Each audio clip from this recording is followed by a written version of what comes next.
Bandwidth for Changelog is provided by Fastly. Learn more at fastly.com. We move fast and fix things here at Changelog because of Rollbar. Check them out at rollbar.com. And we're hosted on Linode Cloud servers. Head to linode.com/changelog. Welcome back, everyone. This is The Changelog, a podcast featuring the hackers, the leaders, and the innovators of the software world. I'm Jared Santo, managing editor of changelog.com. On this episode, we shine our maintainer spotlight on Tobias Koppers from Webpack. This episode continues the Maintainer Spotlight series where we dig deep into the life of an open source software maintainer. We're producing this series in partnership with TideLift. Huge thanks to them for making it possible. If you haven't heard of TideLift, they are the first managed open source subscription that pays the maintainers of the exact projects that you're using while giving you the commercial support you've been looking for. Okay, here's Tobias.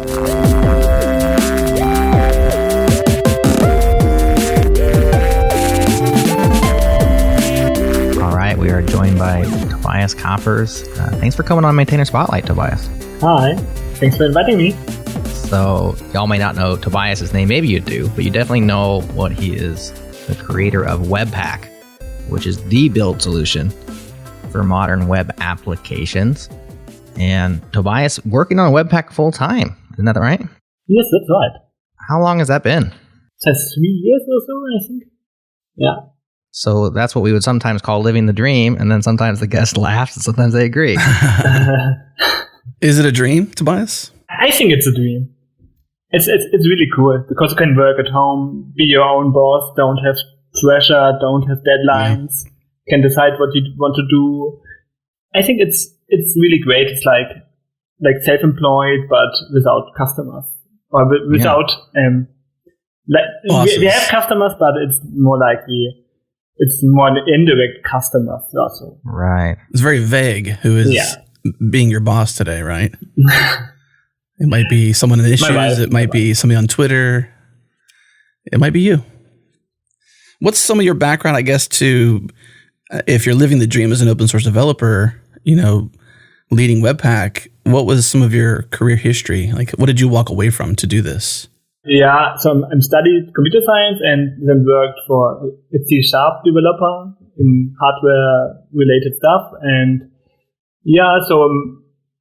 I started Webpack as part of also a side project to my master thesis. So I'm kind of only worked for a short period, like on a real company, and then I open source. So it's funny that you say you don't have customers, because if you look on your GitHub repo, Webpack has 4.1 million dependent repositories. I mean, to say it's arrived or reached critical mass would be a massive understatement. 53,000 GitHub stars, over 4 million dependent repos on GitHub alone.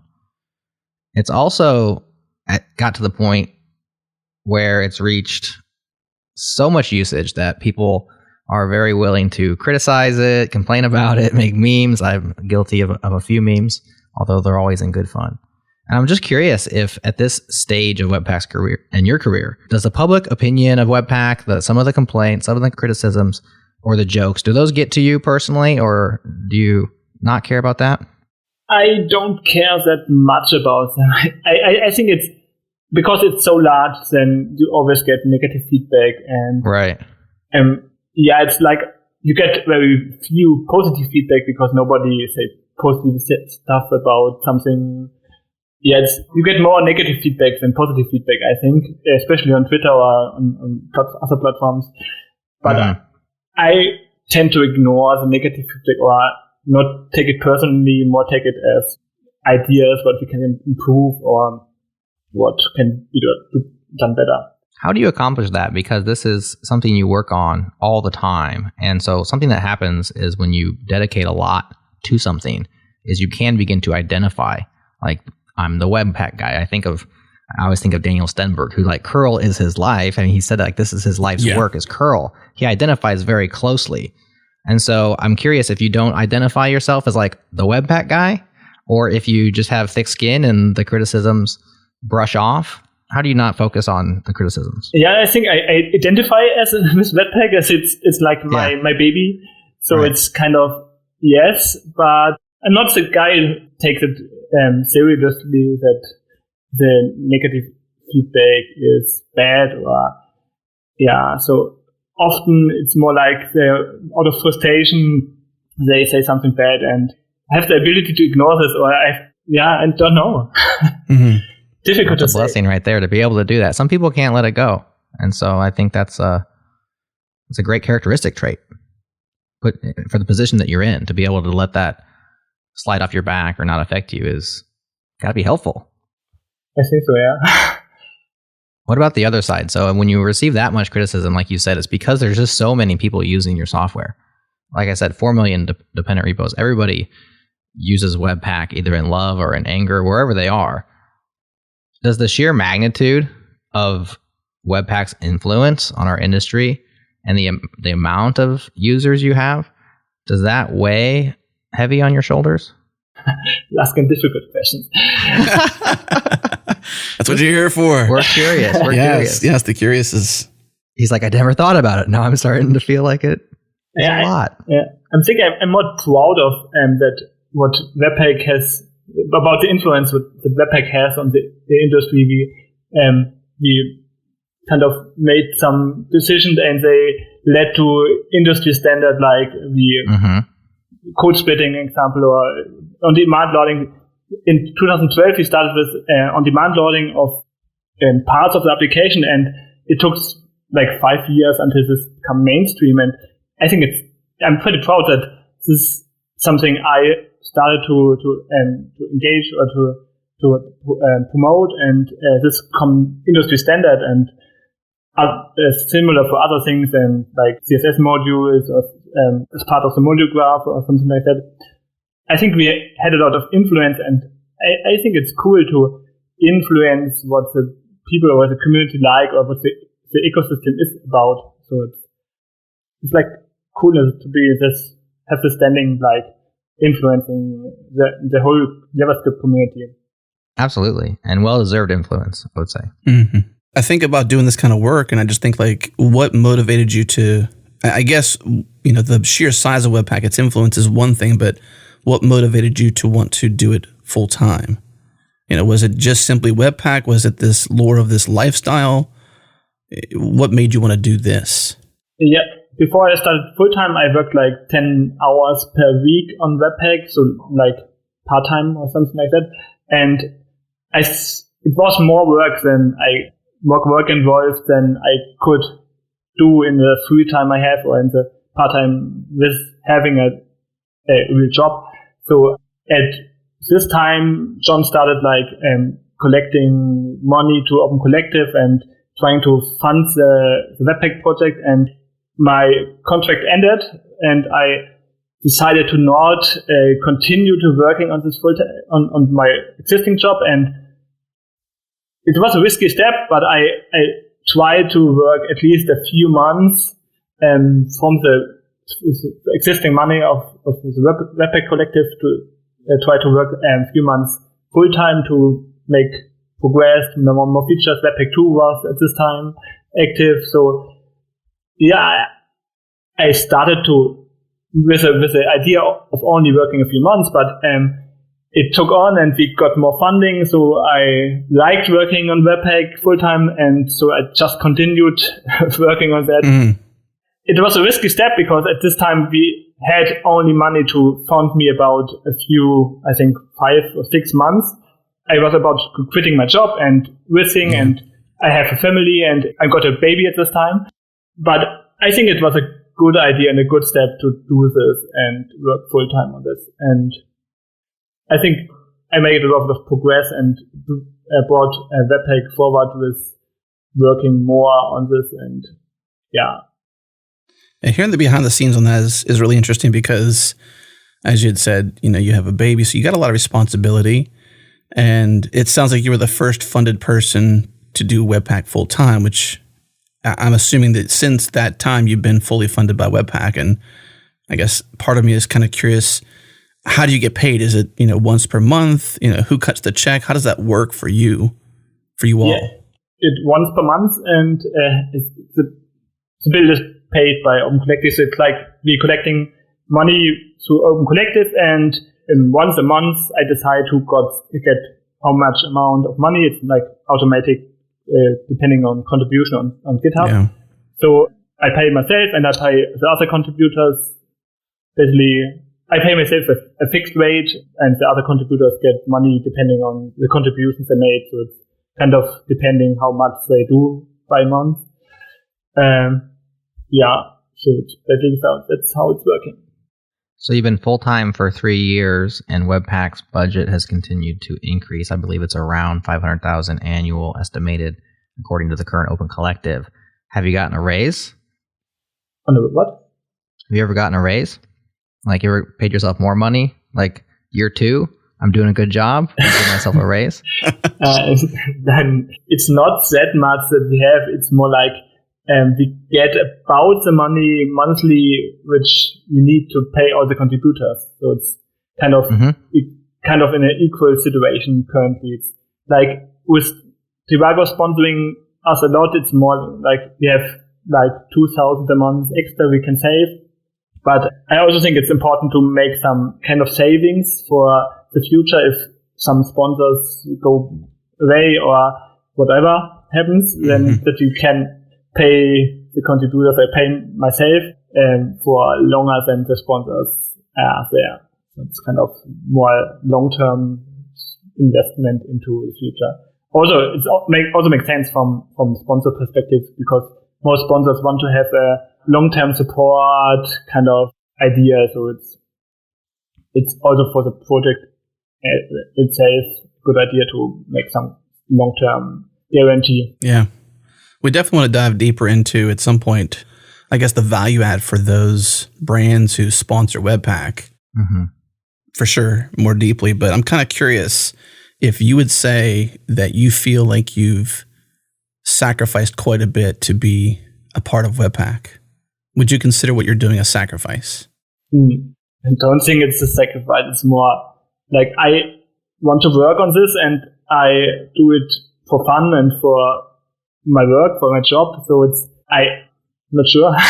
I guess the reason, let me frame the question a little differently, because the reason why I'm asking you this is not to say, to give you a chance to say, oh yes, I sacrificed greatly for the community, they should love me. It's more like, there's so much that happens in open source because of people who truly care. And often they're doing these things in sacrifice and not knowing they're actually sacrificing. And I say that because there's so much in open source that happens because of goodwill, not a direct Tobias puts out work, Tobias gets dollars to survive himself, his family, to provide, to invest in his future, plan for retirement, etc. Like, there's so many things that layer into people's careers and lives and how they accumulate wealth, etc., to just live there and enjoy their life.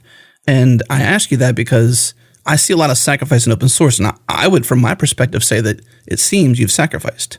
Yeah, I also see it's often that most maintainers or most open source projects basically living from the maintainers, and it's more like they don't get the funding or the energy that worth the work they do. But I hope that Webpack is at least a little bit better, that we pay our contributors, we pay myself, so it's probably not what you, maybe not worth maybe the contributors or also myself don't get what's worth the work, but I think it's at least we get enough to make it not a sacrifice. You probably get more if you're working for a company in the industry. I think if you want to get rich, then don't work for open source. Right. But at least you get something back, and it's not totally worthless work. Well, that's the thing. There are people in open source that are getting rich too. That's certainly happening out there, right? They're not sacrificing. And it's also this opportunity cost. This opportunity cost comes into thoughts like, well, you're doing this and you're costing yourself an opportunity option elsewhere. Yeah. I think I would frame it as a trade-off versus a sacrifice, because like Tobias said at the beginning, he's working on something he loves. He has a massive amount of influence in an industry that he cares about. He gets to create his own work day. So there's a lot of things that he gets as being where he is. Maybe he's sacrificing on salary, but he's receiving benefit on something that potentially more important to him. Not putting words in your mouth, but I think that's how I look at it. Yeah, I'm glad you said that, because that's kind of what I'm trying to figure out. Because as we do this show, we're thinking, okay, there are other future maintainers or current maintainers out there that are like, yeah, I just need a tribe. I need somebody to cling to. And Tobias has got some wisdom. He's done this thing. He's stepped off in these ways. And yeah, it's like, how do I do those things with some assurances as well? How do I have a frame of reference for my future in open source, thinking about the listeners listening to the show? Right. So Webpack is unique insofar as it has gained a substantial amount of financial backing. Yeah. Which many projects never reach that. So many open source maintainers, like you said, Adam, they struggle to reach at least financial sustainability for their projects. And Webpack has gotten there. Now, there comes with other problems. We'll get into those. But Tobias, in your eyes, like I said, a $500,000 estimated annual budget according to like the current sponsors and all that kind of stuff. So not an insignificant amount of money. Like you said, maybe not as much money as value that Webpack's bringing. I'd argue that it's really low. But in your eyes, how did you get here? How did you, the team of Webpack, get to this place where you have large corporations sponsoring you in substantial sums? What got you here? I would say John got us here. He started all the ideas about going to companies or saying on conferences that we need sponsors. And I also think we had a good timing because the community or the ecosystem and the company is starting to invest more in open source and care about open source. And I think the mentality of companies changed in the last time, and they are more willing to pay or invest into open source maintaining or open source funding. So it's probably luck. And yeah, it's also John that he did a good job in going to companies and asking them for funding us and sponsoring us. And it's also the visibility the companies get from also they are sponsors and they are good citizens. And also it's like companies need more workers, and it's difficult. And the last time it got more difficult to get good employees. And so it's also a good advertisement for getting employees for companies. So it's, for us, it was basically good timing and luck, and probably also we did a good job in our product, but I think it was much luck and John. So when you say Sean, that's Sean Larkin. We've had him on the show. We'll put that old episode in the show notes. It's probably a couple of years ago now. 233. Even back then, he was relentlessly enthusiastic about Webpack. And I even would joke that if you can't figure out your Webpack config, just complain about it on Twitter, and Sean Larkin will magically swoop in and fix it for you. Yeah. And that was 2016, December 2016. Yeah, he may have invented if you look at the core team on your guys' GitHub, yourself, Johannes Ewald, who's on loaders and plugins. You have Kees Kluskens on development, and then Sean Larkin on public relations. And I think back then it is pretty avant-garde for Sean to be like a PR person for an open source project. And like you said, he convinced a lot of these companies to bring money to the table. Where did Sean come from? How did you get him on the team? Did he drop out of the sky? Did you convince him that Webpack was the bomb? Like, how did you get Sean involved? Yeah, I think he basically joined by itself. So it's not that we go to him.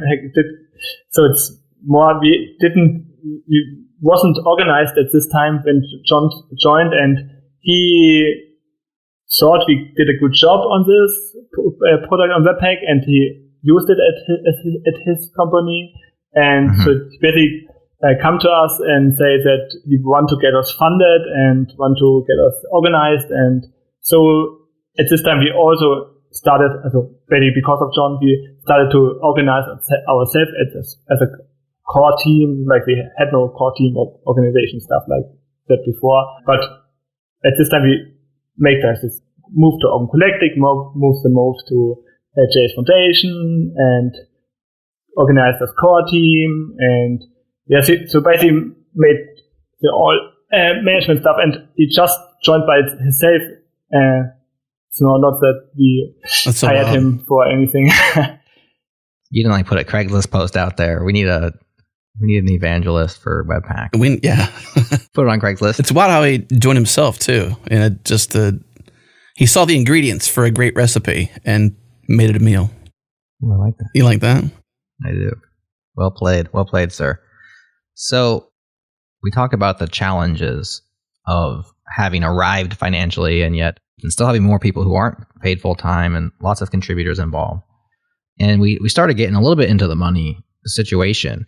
And it sounds like every month you just kind of decide how to parcel out the current budget. Has there been struggles on deciding how the team allocates the funds? Is it just yourself that does that? Is it the core team that all gets together and says, Tobias gets 10 grand this month and we're going to put 5 grand towards conferences? Or like, how does that work or not work? So technically the core team decides it, but on practice, I decided, and basically didn't change anything the last years about funding. It's more like I have a tool which extracts all the contributions from GitHub and kind of value the contributions by time and multiply it by money factors. And it's mostly automated process that puts some value in contributions of GitHub, and then you are paid with this kind of amount of money on Collective. There's a threshold, but if you are over the threshold, then I send you an email, and to get some information about, you get 2,000 points, and you can convert it to $2,000 on Collective by sending an expense. And basically we do, and I think it's kind of like 10 to 20 people per month that get money. And there's also some kind of factoring if we are lower money, because very low on money in the last year, end of the last year, then there's a factor which all the money received by contributors is multiplied by a lower factor, then everybody gets less if we have less money, and everybody gets normal amount if we have enough money. So currently we have enough money, so everybody gets the full amount. Yeah. Is it written down somewhere, like what your salary is? Is it that organized, or is it sort of like loose in that regard? I'm not, and it's pretty loose because the tool is not open source, because I'm afraid that it would be usable if you know how the algorithms works and which kind of contributions you have to spend to get more amount of money. Yeah. So it's kind of game it. Kind of. Yeah, you could game it. Hidden away or secret. But I think it's the most fair way if it's automated and nobody decides how much to get. And I think there was only a very few complaints in the last years about I get too few money or so. So I think it's kind of working, and I hope people don't see it like I want to work for webpack because I get money. I hope nobody want to contribute because of the money, because if you have no sponsors, you don't get money, so you can't rely on this money. And I always recommend to not rely on the money of webpack. It's more like, I want to declare it more like an extra benefit, extra incentive you get out, and you should be happy that you get it and don't demand for the money also. I never advise anybody to get into open source for the money. There's lots of good reasons to do open source. Money is not a good reason. As developers, we have very marketable skills. Open source is not a place to go if you're trying to get rich quick or slow. But there's a lot of good reasons to be involved. So. Right. You could, though. The opportunity's there. Just don't go there for those reasons. You could, but they're just easier paths to that end. Like if that's your end, there's better means. That's all. Right. Gotcha. Tobias, can you speak to, I guess, your longevity with Open Collective? Because we referenced episode 233 with Sean Larkin way back in December 2016, and that was quite a while ago. And that was a big part of that conversation, or a large part around the sustainability side of it, was the efforts made to build your community within Open Collective. And even to this day, you're using it. It allows you to, accept, I forget what the term is, but I guess it's contributions for expenses. So it kind of gives you this framework, this paying framework, this, how you deal with finances and money and budget and contributors on a financial side. What's your experience with Open Collective? How has that worked out for you? I suppose good, but what are the mechanics of that, and how does that work day to day? Yeah, it's working pretty good. They take care about all this, getting companies making orders for companies, getting bills or getting expenses for companies, getting contracts for larger companies. So it's difficult for a company to pay open source software because, say that's not the process like donating something. It's not a process that companies know about a lot. So it's more like from official side of it's like the company have a contract with Open Collective and they just paying the bills of Open Collective. Kind of this is from the view of the company, and from our view, it's they doing all the work with the company related communication for us, and we have the money and we can send in expenses. So kind of we are working, also the contributor is working for Open Collective on technical base, and they are sending expenses, and Open Collective pay the expenses from the contributor. It's like pretty easy from contributor side, and I think it's also pretty easy from company side because they're doing a lot of stuff to enable companies to pay to open source. So on Open Collective, the expense distribution is necessarily open. It's transparent. Yeah. Has that ever caused problems, or do you have concern about the amount of money that you're being paid being public information for anybody to see? I don't have problems with that. Apparently not. I mean, you're doing it. You do, yeah. I wonder if you ever, you value that privacy or not. It would have been funny if he was like, "What? Oh, that's public?" Like, oh shoot, he hangs up. Yeah.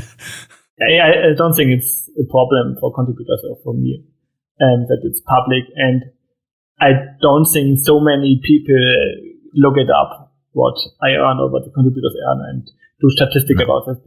Technically, you can download all the contribution, all the payouts to contributors, and all the pays by sponsors as a CSV table and make some bad stuff with it. But I don't think it's abused or anybody cares about how much the contributors earn.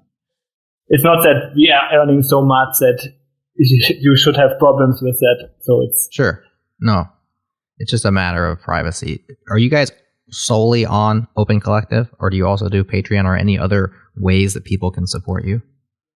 I also started to make some GitHub sponsors profile for myself for like non-webpack related stuff, or if you want to just give me money personally or whatever to make something else.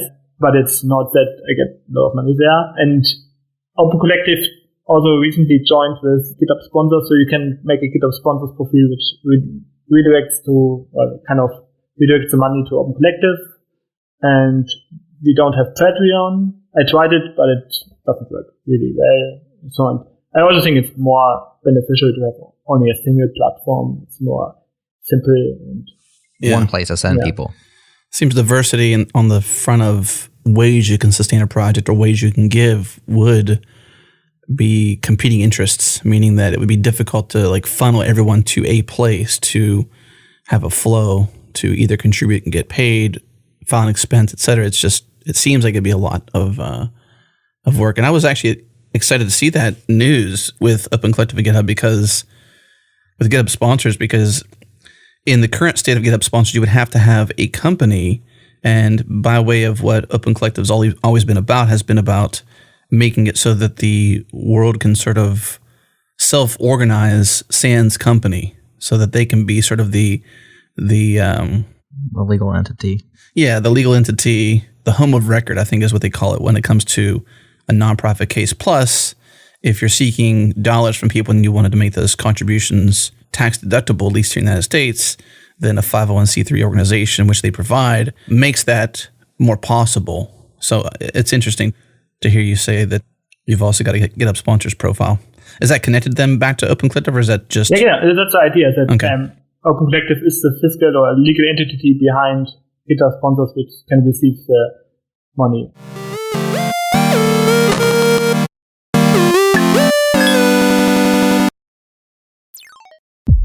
This episode is brought to you by TideLift, managed open source backed by maintainers.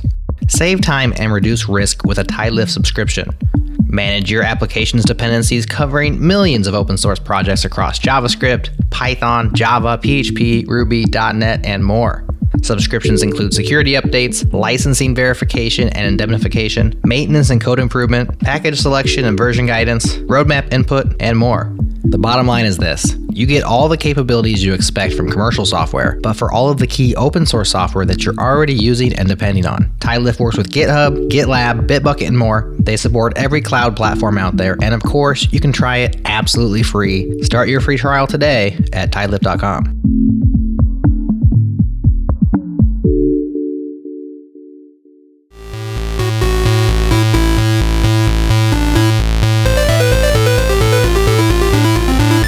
Tobias, you've been working on Webpack full-time for a while now. Just curious what your average work day looks like. Is there an average work day?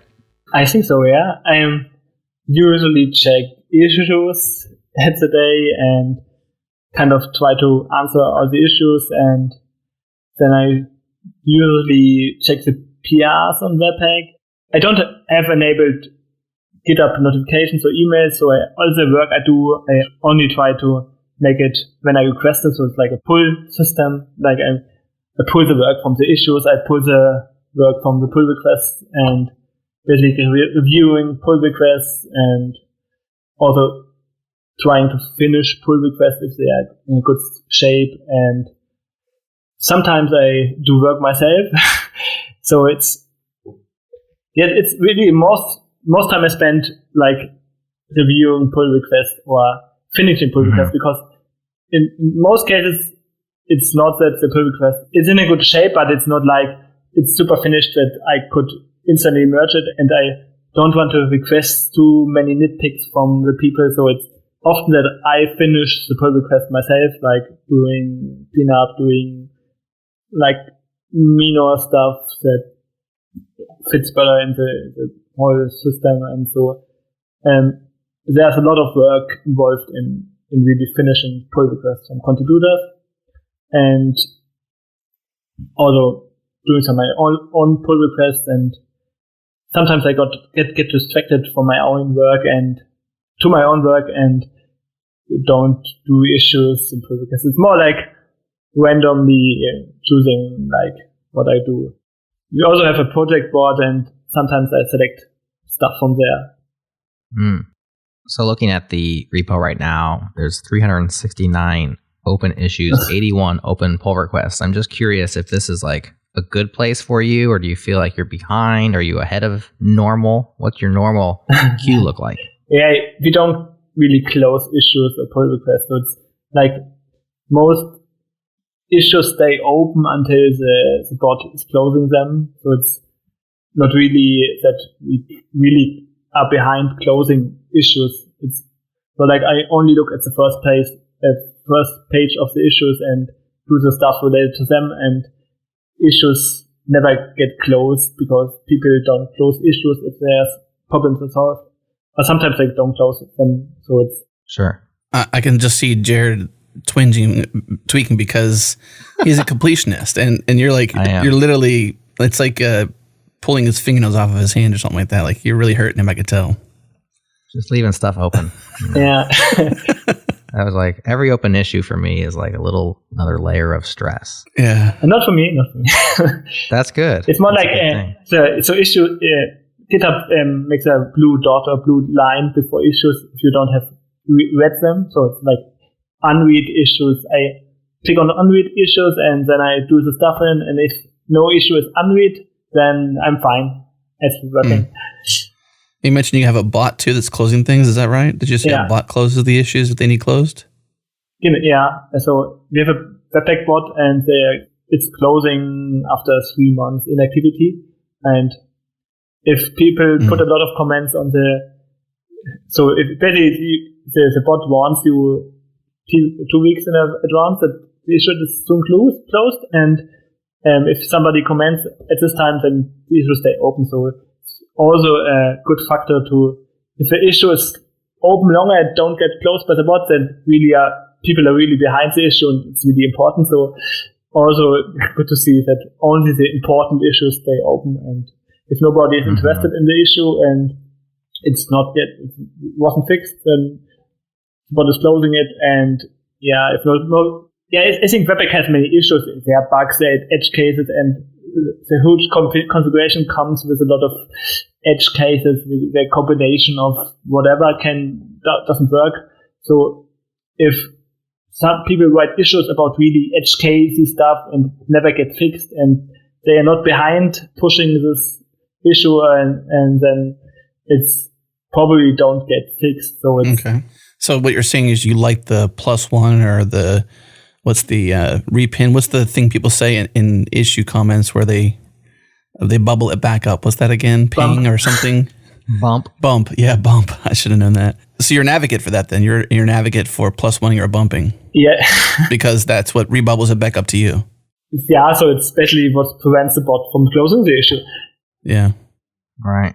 So what we're doing is we're teaching users out there how to game the Webpack open issue system. Is periodically bump your issues, folks. Otherwise, it's better if you close the issue and reopen new issues, and it's a stuff. Oh, even better. These are pro tips right here. How to get help on Webpack. Close and reopen. So there's maintenance, which we're talking about, and then there's progress. Yeah. And as the core developer, right, one of the four, and then one's a PR person. So you have a few people on the core team pushing the progress forward, pushing Webpack forward. How do you decide when you're going to maintain and when you're going to make progress? So I try to maintain to have no unread issues on unread pull requests.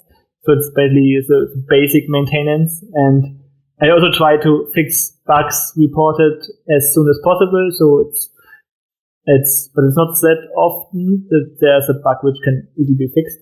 But it's the basic maintenance I always do. And after that, it's more like what I have fun to do. Sometimes I want to do progress, do some innovation stuff, make some cool new feature or whatever. And sometimes I have fun making the pull request somebody do and maintaining, fixing stuff and stuff like that, and reorganizing. Most maintenance is refactoring and cleaning up, so that most bugs need some refactoring or reorganization and cleanup, and that's the part. What's fun, and also often do that. But we also have contributors who want to push the progress, and so I think most progress or most new features or most progress for Webpack is done by contributors. So we have a project board, and people can look up, do some progress, make some, pick some card and do some progress and make a pull request. And then it's most often I finish the pull request, but it's also kind of making progress when I finish a pull request, which is some feature from the project board, which is pushing Webpack forward. Right. Kind of mood-driven development. What am I in the mood for? Yeah, that's a good part of open source. Close some stuff. Yeah, that's awesome. Which is interesting too, because some will thrive on a regimented day, and it seems like the way you optimize your day, Tobias, is essentially at the whim of what issues or pull requests wait for you, and whether or not you might be or might not be inspired to sort of resist that temptation to deal with issues or pull requests and kind of dream a little bit. Yeah. So, but also most progress comes from issues. So there are some issue which has an idea about a feature, has some problems that inspire me to make this feature, make this improvement. So I also think that progress comes from issues. So also writing issues and contributors that write issues, which are also contributors kind of, that are the inspiration for new features and for the direction of Webpack. So So anyone out there that's on Twitter or doing these, these criticisms, as Jared mentioned earlier, these memes, instead of complaining or memeing, if that's a thing, maybe they should just hang out in issues and try to drive progress. Because if I'm hearing you correctly, then that means that the feedback from the community is critical to the progress of Webpack because it's a significant driving force of it. Well, as evidence of that, the 369 open issues, only 27 of those are bugs. So you have a bug label. And so we're kind of talking about bugs versus progress, fixing things versus creating new things. And so many of those open issues, and I assume many of which are also pull requests, are, like Tobias says, they're not maintaining the status quo. They're just issues that happen to be pushing progress forward. Yeah. So basically, because I prioritize bugs, so it's kind of bugs annoy me. So it's kind of I want to make Webpack as good as possible and want to ensure high quality and stability for Webpack, because I think stability and bug freeness is one of Webpack's main feature compared to competitors. And so I really prioritize bugs and really want to get rid of them. And if bugs are reported, I usually fix them within days. And so hack number 2, how to get your issue addressed is put the bug label on it. Even if it happens to be a feature, just throw bug on there. Tobias is going to give it at least 2 looks. Yeah, but if you write issues, you can't decide the labels. Only maintainers can decide the labels. You guys have your guards. You can decide it's a bug. Take it back, Jared. Take it back. I take it back. But you can write it's a bug.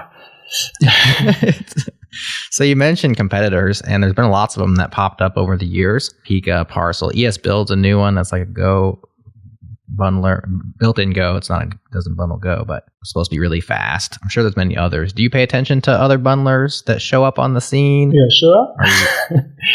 Are you cherry picking features? Are you looking for inspiration? Or you ever felt threatened by a particular bundler that's launched? Yeah, we usually steal features from competitors.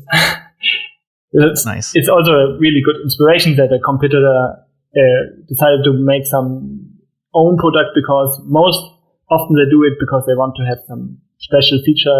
Like in example, Rollup. Rollup was created to make some ES module first approach and make some super special optimizations which are related to ECMAScript modules, and we also took this feature and integrated it into Webpack. It's not that easy to integrate features from competitors, because we also have to be compatible to all existing features, which makes it sometimes more involved, more difficult, more edge cases to integrate features from competitors. But we try our best to get the ideas from competitors and integrate them, like Rollup inspired us to better ECMAScript integration, Parcel for easier configuration, and for speed. And yeah, it's most often it's a trade-off. So you can make a really special bundler which focus on something we can't focus on because we have a broader user base, more features, and it's more configurability, more extensibility, and so it's not often that easy to just copy the features from competitors. But we try our best to get all the cool features from competitors too. It's open source, so it's more also the mentality of open source to share ideas. And I also think if you're doing new bundles, you're also copying most features from Webpack, and it's like exchanging features, and in the end the user benefits if all tools have the same feature set or similar feature set, or at least share a common feature set which can work cross bundler. And so if someone is listening to this that happens to be considering a competitor or a maintainer of a competitor, what would you say to them in terms of collaboration? Is it something where there's sort of like a Webpack guild of sorts where you sort of have this build pack, build step union, so to speak, or collective where you're sharing knowledge and sort of leveling each other up, and you can help them optimize their things, and maybe there's a place for their tool and a place for your tool as well, that while you're competitors, you don't have to be bloodthirsty competitors. You could be collaborative. Yes. I would say, if somebody have new ideas and want to do some cool stuff, then you can write an issue and we can discuss this. And we also have a Slack channel where we can chat with each other and share ideas. And also, I often see that people don't want to contribute to Webpack because it's too complicated, and they start a new bundler because it's easier to create a new bundler with the feature, the special ideas, new ideas, the features they want. And yes, that's true. But I hope that on long term that people write a prototype, and on-bundler is a kind of prototype, and then on long term want to invest into integrating this into Webpack, but I can't force anyone to contribute to Webpack or to integrate to Webpack, and often it's not possible. If you wrote a bundler in Go, then it's very difficult to integrate it into Webpack, and so it's kind of difficult. I'm curious, taking a sidestep, I guess, to a overarching theme, which often happens to people who are obsessed with their work or really into what they do. It seems like you're really into what you do. Clearly, you've made a very purposeful career path towards open source, towards Webpack, and you're committed to it. Burnout often happens whenever you're in that kind of state. Sometimes it's you excel and there's no burnout, but how do you sort of maintain, I suppose, your experience burnout? So share with us maybe your aspects on burnout if you have ever been near to it. That people burn out on open source, and so far I'm happy, and I don't think I'm burning out, but I also am a bit afraid that may happen, and I'm not sure. Yeah. I hope that this doesn't happen, so it's kind of, One antidote we've seen to burnout is having some sort of analog, some sort of AFK kind of thing, like when you're not at the keyboard, when you're not working, when you're not in issues or pull requests, you're not coding, what is it? What's your pastime? You have a family, so maybe that's it, but share with us maybe what you may purposefully do or by happenstance do as an antidote to burnout. So basically in my free time, I spend most of the time Webpack, and in my free time I basically have a family. I have two small child. One is 1 year, the other is 2 years, nearly 3. So it's really a lot of work with family and children, and so it's kind of family is my alternative to working. Well, Tobias, thanks so much for coming on the show. We really appreciate you. We really appreciate all the work that you put in, and really the trailblazing that you've done on Webpack, along with Sean and the team. Congratulations on all your success, and hope for future success as well. We just really appreciate what you've been up to and sitting down with us and telling us about it. Yeah, thank you. Thank you for tuning in to our Maintainer Spotlight series. Hey, if you appreciate Webpack and the work Tobias has been putting in over the years, here's what to do. Pop open your show notes, follow the Discuss on Changelog news link, and leave a comment on the episode page. I'm sure he'd love to hear from you. I once again want to thank Tobias Koppers for joining us on the show. This episode was brought to you by our friends at TitleLift. They are all about paying the maintainers. It was hosted by Adam Stakoviak and myself, Jared Santo. We get our beats farm fresh from the mysterious Breakmaster cylinder, and we're brought to you by awesome sponsors. Thanks again to Fastly, Linode, and Rollbar for helping us do what we do. That's all for now. We'll talk to you again next time.